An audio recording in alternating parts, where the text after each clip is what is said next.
que abran sus Biblias un momento en Judas capítulo, solamente un capítulo, ¿verdad? Versículo 20 prácticamente. Judas, versículo 20.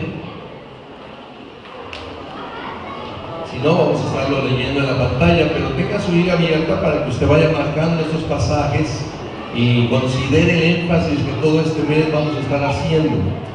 El Hijo de Dios debe tener como una característica muy especial el hecho de orar. ¿Están de acuerdo? Otra vez. El Hijo de Dios, como una característica específica, hablando de la vida cristiana, debe tener la oración como un punto principal. ¿Sí? Es cierto que tenemos que leer la palabra, nada en contra. Ya hablamos en el mes de agosto respecto a la necesidad de leer la palabra, escudriñarla, de creerla, de vivirla. Sin embargo, todo eso tiene que ver también con una comunión que tenemos con Dios. Así que la oración no se escapa de esta responsabilidad que como cristianos debemos tener. Judas versículo 20 dice, leemos juntos: pero vosotros, amados, edificando sobre vuestra santísima fe, orando en el Espíritu Santo. Una vez más. Pero vosotros, amados, edificando sobre vuestra santísima fe, orando en el Espíritu Santo. Y en la tarde estaré hablando un poquito de lo que es orar en el Espíritu. Me gustaría, hermanos, que inclinen sus rostros y damos la bendición de Dios esta mañana. Gracias, Padre, por tenernos en este lugar. Danos la parte, Señor, que nos corresponde. Que tu gracia, Señor, esté con nosotros. En nombre de Cristo Jesús. Amén. Pueden sentarse, hermanos. La oración es el baño de amor interior del cual el alma se sumerge, decía San Juan Vianney, haciendo referencia a una necesidad importante que como hijos de Dios tenemos. Buscamos la voluntad de Dios, buscamos la respuesta de Dios ante una necesidad, buscamos en cierta forma su dirección, buscamos su compañía. Y eso es clásico en todos los hijos de Dios. Todos queremos la bendición de Dios, todos queremos una respuesta de Dios, todos queremos que Él nos dé, casi palpablemente nos diga sí o no respecto a algo que estamos pidiendo. Y sin embargo, la pregunta es, ¿cómo puedo lograr eso si yo no oro? ¿Cómo puedo pedir la voluntad de Dios si no tengo una vida de oración? ¿Cómo puedo dirigir mis negocios si no pido la dirección de Dios? ¿Cómo puedo dirigir a mi familia si no pido la bendición de Dios? ¿Están de acuerdo conmigo?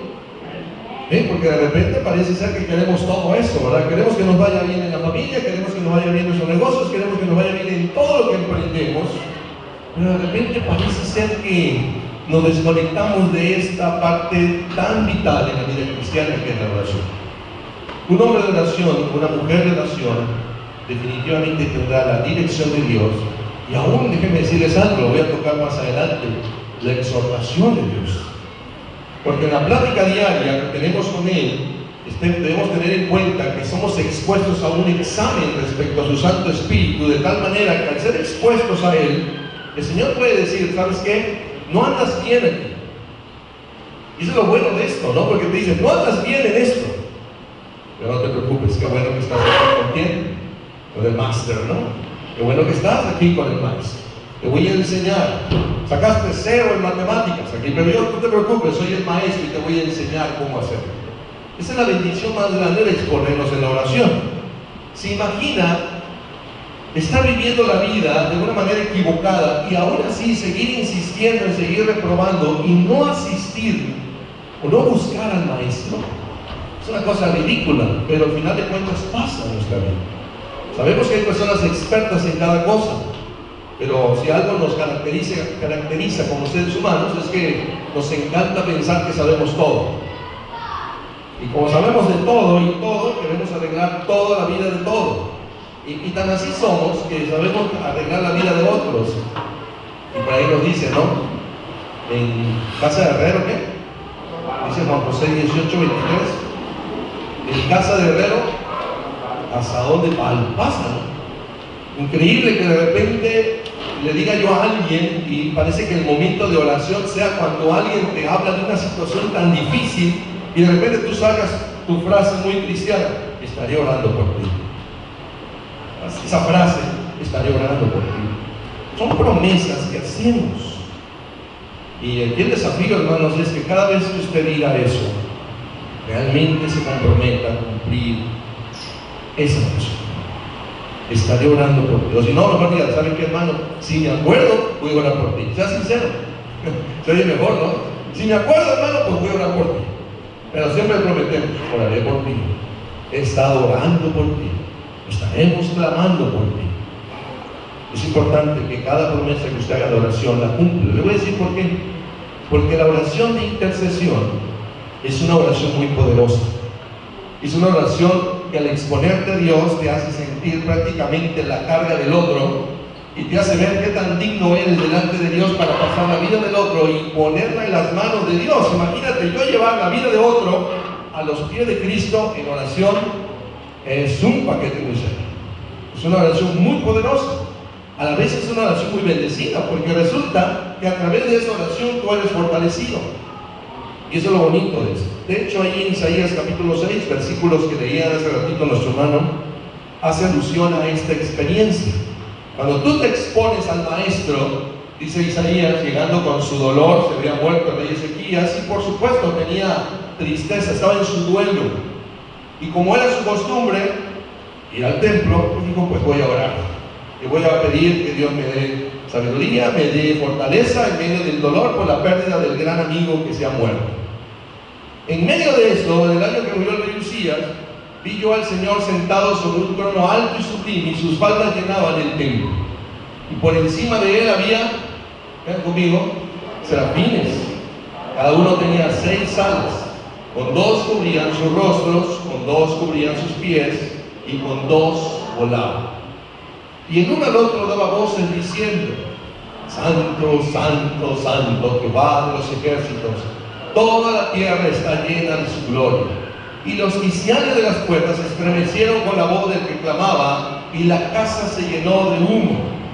Entonces dije: ay de mí, que soy muerto. Hasta ahí me voy a quedar un momento, porque esta es una visión que Isaías está teniendo cuando se expone a Dios.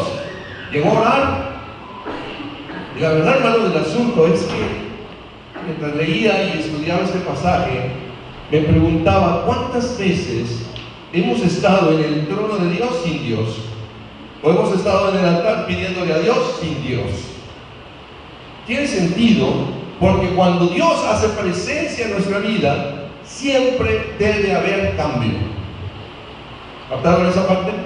Cuando nos exponemos a la presencia de Dios, siempre va a haber cambio. Hay una transformación, algo pasa. Isaías iba al templo de manera natural, como muchos de nosotros, vamos al servicio, nos regresamos, volvemos a ir, nos regresamos.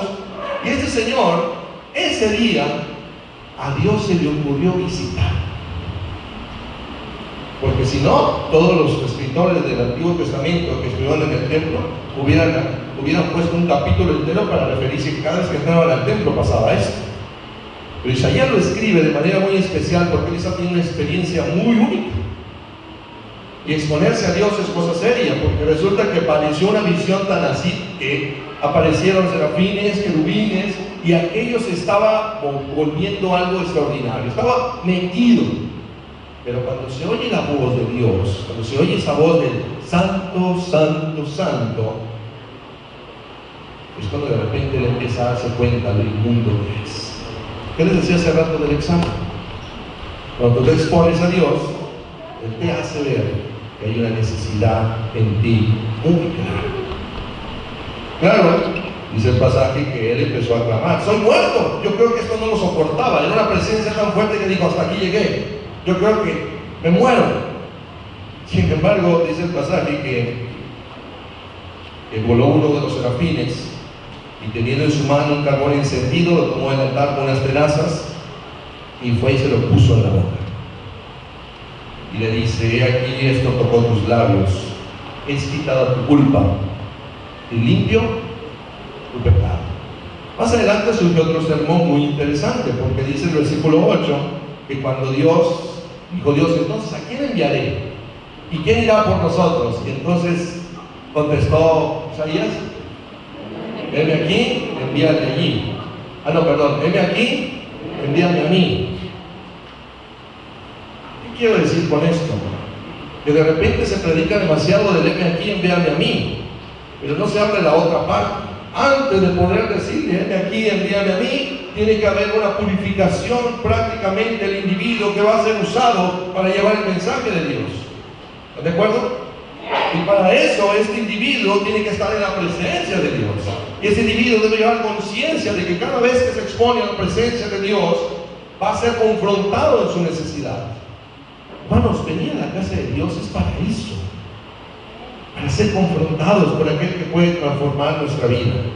La oración incluye adoración, incluye el servicio, incluye meditación, incluye sumisión, incluye esa humildad, la intercesión, el agradecimiento. Es más, la oración incluye silencio. Grandes personajes en el primer siglo se alejaban de todo y solamente estaban en silencio delante de Dios. ¿Por qué tenemos que hablar? Porque siempre al orar tenemos que hablar. ¿Por qué no abrimos nuestros oídos un momento para dejar que Dios hable? A fin de cuentas, todo lo que usted diga ya lo sabe, pero usted no sabe lo que Él quiere decir. Y cuando usted abre sus oídos espirituales también, para decir, Señor, ¿qué tengo que hacer? Escuche. Escuche. Quizá nos sorprendería saber, hermanos, que muchas personas asisten a los servicios dominicales semana tras semana, año tras año, sin haber tenido la experiencia del examen espiritual. Y el examen espiritual es eso, es exponernos precisamente a la presencia de Dios. El Salmo 139, versículo 1 lo diría de esta manera: oh Jehová, tú me has examinado y conocido. En Crónicas decía Salomón: hijo mío, reconoce al Dios de tu Padre y sírvele con corazón perfecto y con ánimo voluntario. Porque Jehová, vean conmigo, escudriña los corazones de todos y entiende todo intento de los pensamientos. Si tú le buscares, hallarás; si lo dejares, Él te desechará para siempre. Hay dos cosas que me llaman la atención respecto a la oración. Una es el estado de conciencia y otro es la conciencia misma. Cuando yo les decía que es necesario valorar, nos expongamos al examen, es importante que usted lleve en mente estas dos cosas: un estado de conciencia y la conciencia misma. ¿Qué es el estado de conciencia? ¿Qué es esto? Es cuando tratamos, hermanos, de reflexionar en oración sobre los pensamientos, escuche bien esto, sentimientos y acciones de nuestra vida, para ver de qué manera Dios ha estado en medio nuestro y cómo hemos respondido a esa presencia de Dios. Es un estado de conciencia un poquito más fantasioso quizá el asunto, pero te hace ver la parte espiritual de las cosas. La otra, la conciencia en sí, es más real, es más palpable. Este es un poquito más espiritual. Se los explico. Usted oye a una familia que está al lado suyo peleándose. ¿Sí? De su vecino. ¿En qué piensa usted en ese momento? Son las 2 de la mañana y usted está dormido. Y se oyen las cazuelas. Hay un pleito, una batalla campal. ¿Y usted qué hace mientras despierta? Porque el ruido no lo deja dormir. ¿Qué hace?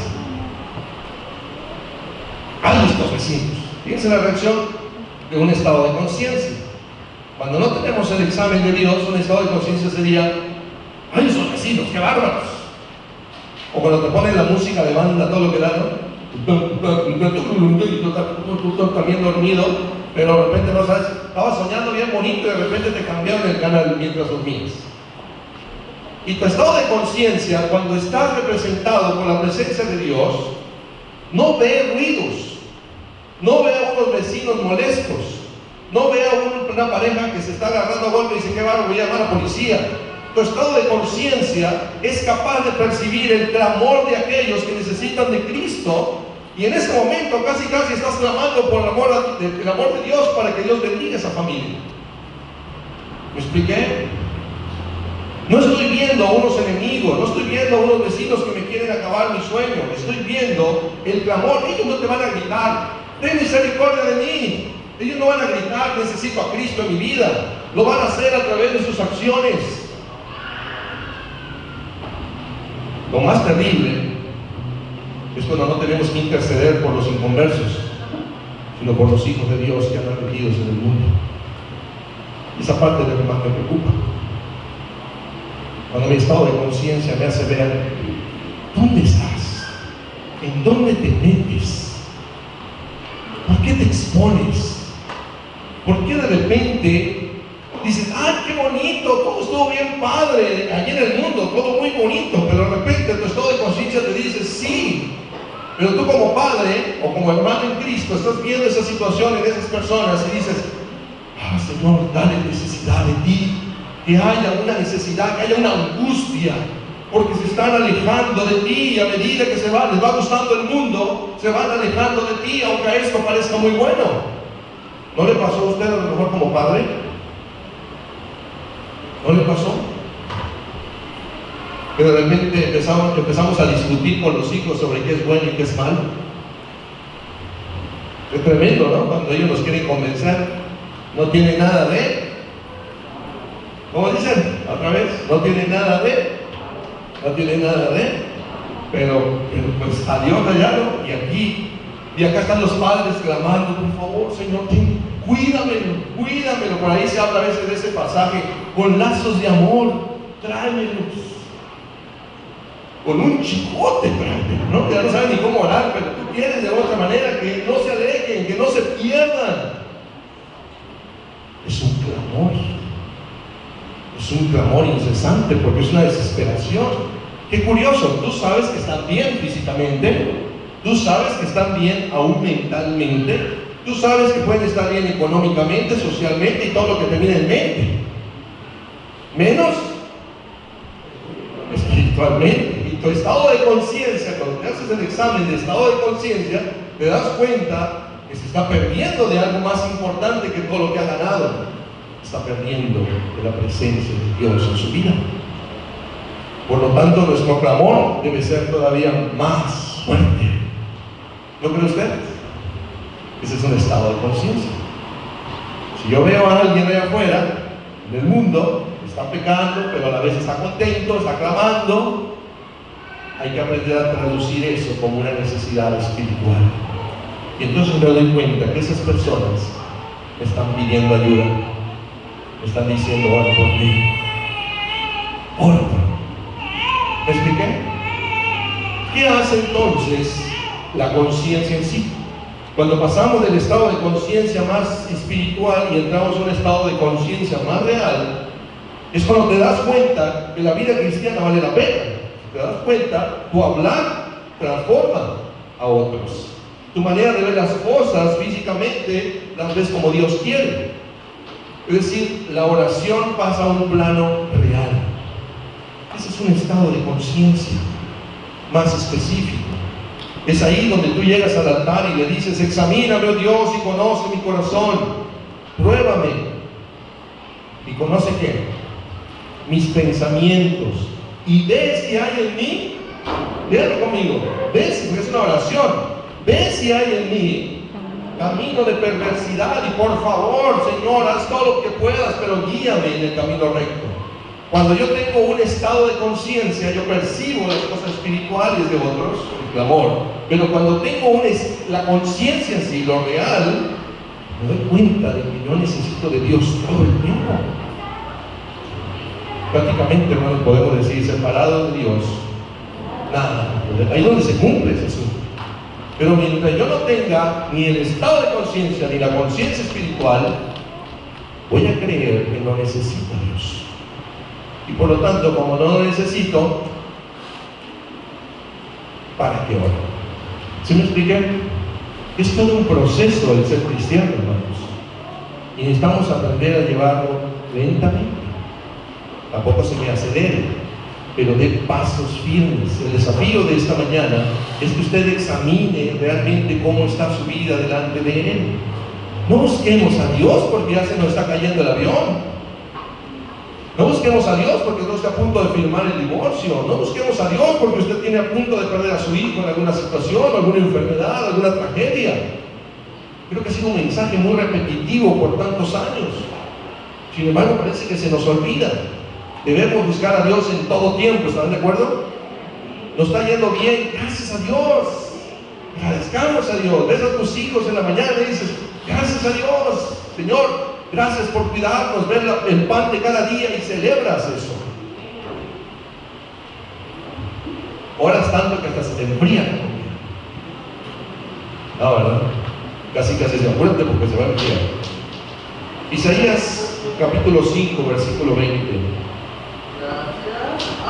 Cuando tenemos conciencia de Dios y de esa realidad que le estoy hablando, del examen de conciencia, Isaías casi nos previene de una situación, y está hablando un capítulo antes de enfrentarse a Dios. Hay de los que a lo malo dicen bueno, ¿lo traje? Y a lo bueno malo, que hacen de la luz tinieblas, que ponen lo amargo por dulce y lo dulce por amargo. Muy bien, qué bueno es tener conciencia de Dios. Sin embargo, déjenme decirles algo, hermanos. No solamente se trata de tener conciencia de la necesidad de Dios, porque parece ser que también está por otro lado el que cuando yo tengo autoconciencia me puedo sentir como masoquista, como alguien que se quiere autocastigar. Ay, estoy tan perdido, soy un pecador, pastor, que ya no tengo remedio, aunque oren por mí, yo creo que no tengo remedio. ¿Has escuchado esa expresión? Es como una justificación de quiero seguir pecando, ¿no? Pero no tengo remedio. Tengo tantos años así, ya no voy a cambiar. Yo creo que Dios ya se olvidó de mí. Ya le he buscado por todos lados. Y todavía te dicen, he estado de iglesia en iglesia buscando, pero no he encontrado nada. Ese es tu problema, hermano. Has estado buscando iglesias, pero no estás buscando a Dios. Porque el día que tú encuentras a Dios, ahí te mantienes fiel en todo tiempo. ¿Me estoy explicando en esto? Porque cuando tú te encuentras con Dios, te importa poco el lugar. Estás en un altar, no importa dónde esté. Hay alfombra, no hay alfombra. Tú simplemente has encontrado al Maestro, aquel que puede transformar tu vida, aquel que cambia tu conciencia toda desordenada por un estado de conciencia espiritual, donde aprendes a oír lo espiritual en las situaciones, donde ves la compasión, la misericordia, ves el clamor del mundo, lo escuchas, ves las noticias de otra manera, observas Venezuela con problemas, los hermanos que están aquí en la línea con los haitianos y gente que está buscando alimento. Que por cierto, abro un paréntesis. Usted puede traerme mañana en la mañana, porque tiene que ser mañana, Levi's, cobijas y camisetas que no usen, o si lo usan también tráiganlos. Vamos a ir en la noche, si Dios permite, a dejarlos ahí a la línea. Están esas personas, hay más de 2,000 personas ahí buscando comida todos los días. Refugiados que vienen de otros países, principalmente haitianos, africanos, uno que otro asiático y mexicanos. Cierro paréntesis. Conciencia. Aprendo a escuchar. Hay una necesidad, aprendo a escuchar. Heme aquí, envíate allí, porque yo no puedo ir. ¿Sí me explico? Cambia el panorama. Heme aquí, díganlo. Heme aquí. Gracias. Qué bueno, pastor, que me acaba de decir eso. Ahorita llego, saco todos los Levi's de mi esposo que no usa. Lo meten en una bolsa y si lo usan no importa que se enojen. Agarro todas las camisas o camisetas, no pantalones, y lo meto en una bolsa y lo traigo temprano. Me toca aquí el portón y vamos a hacer un montón aquí, vamos a ir a dejarlo en la noche. Alimentos. ¿Y qué vamos a lograr con esto? Apoyar quizá de alguna otra manera la parte humanitaria, solamente dar alimento. Pero qué hermoso es cuando llegas a ese lugar y también les dices, voy a orar por ustedes. Las cosas cambian, hermano. Las cosas cambian. Voy a ir rápido en esto. Santa Teresa de Ávila decía esto: junto a este camino de oración, el autoconocimiento y el pensar en nuestros pecados, es el pan que debe alimentar a todo paladar, no importa cuán delicados puedan ser. Sin este pan no pueden ser sustentados. autoconciencia. Señor, de verdad necesito de ti. Me siento vacío, como el siervo busca por la corriente de las aguas, así clama por ti, oh Dios.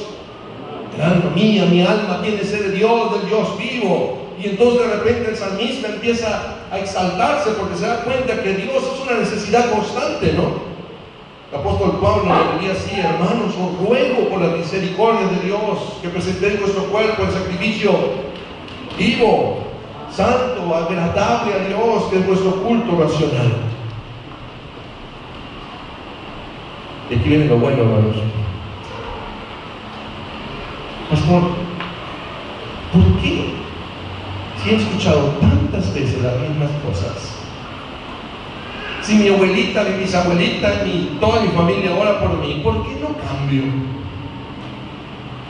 ¿Por qué no hay un cambio?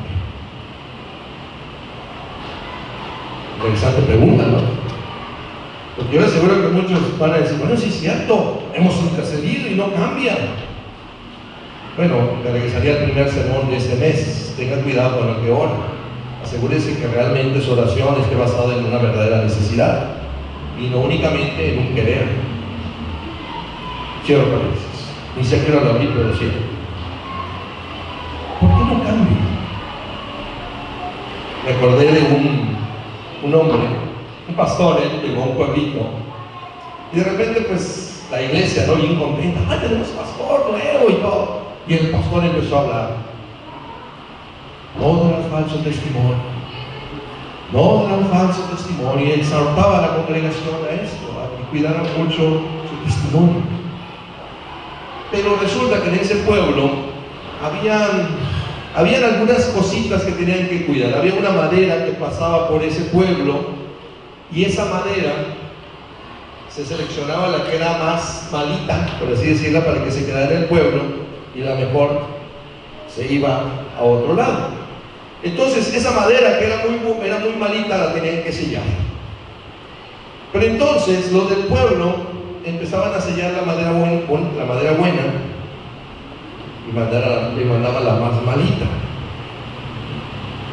Esto era trampa. Entonces el pastor pues hablaba: hermanos, sean honestos, la Biblia nos dice que no daremos falso testimonio. Y toda la congregación: amén, gloria a Dios, vamos a orar. Hermanos, todos venían a orar. Sin embargo, al día siguiente todos iban a su trabajo y seguían haciendo lo mismo. Entonces el pastor decía: bueno, nunca estamos, ¿no? Y al siguiente domingo él les dijo: bueno, hermanos, les he estado predicando de no dar falso testimonio. Esto implica que no sellen la madera buena y la pongan como si sea suya. El siguiente día lo corrieron. ¿Cuál fue el problema? Pastor, creo que fue usted muy específico. Sí, yo sé. La Biblia dice: no cometerás adulterio.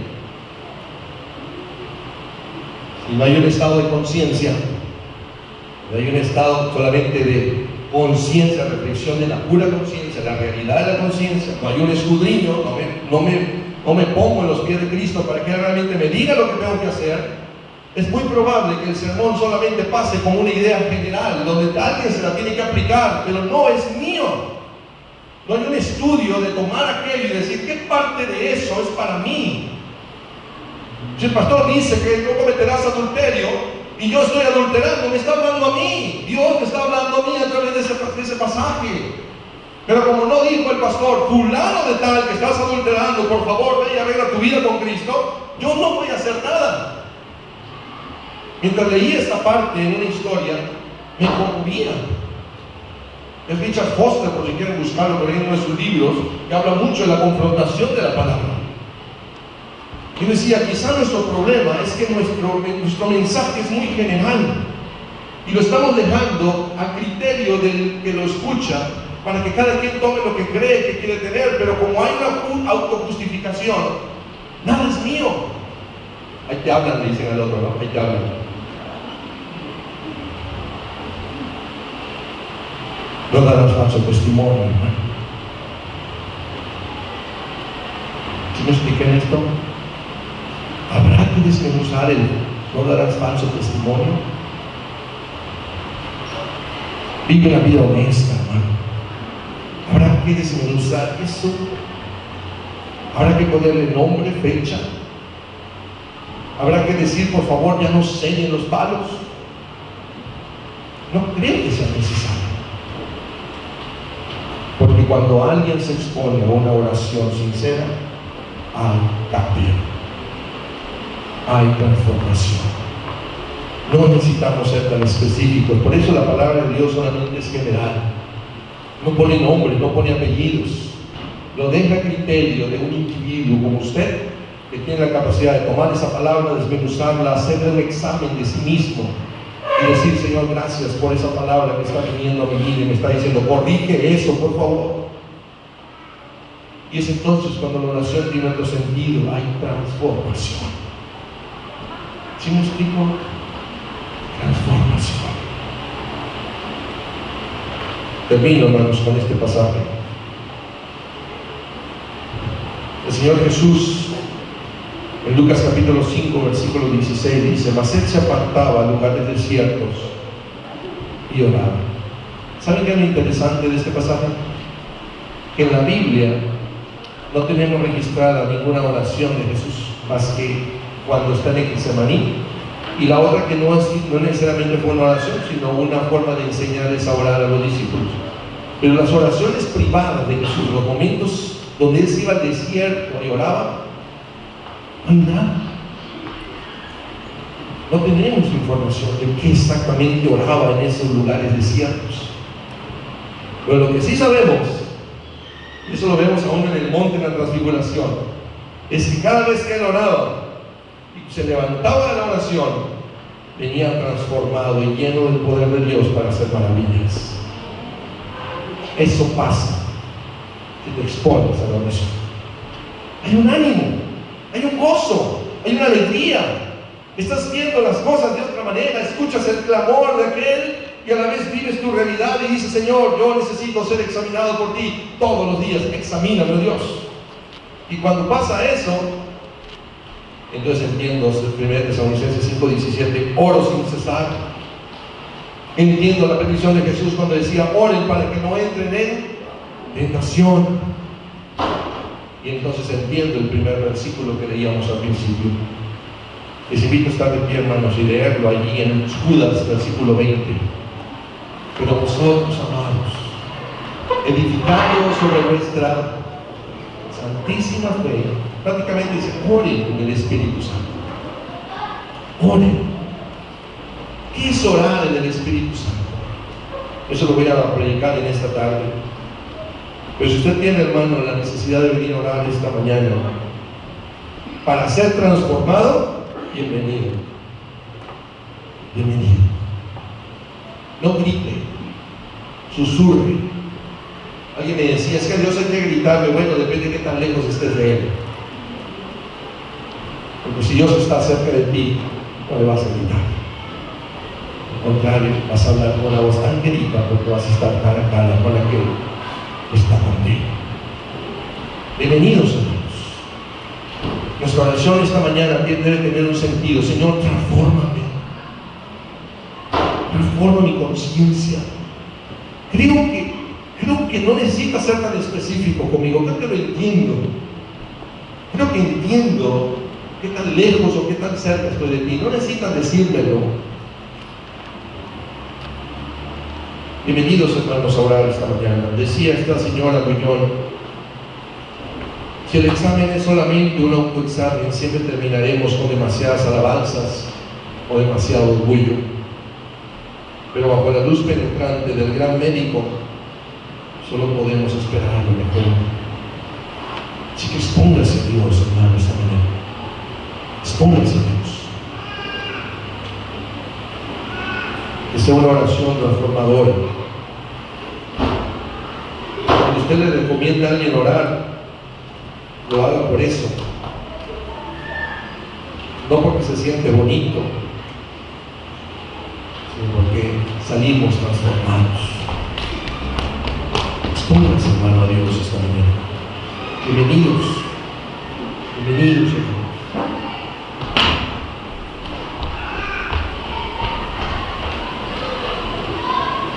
Señor Jesús, agradecemos tu bondad.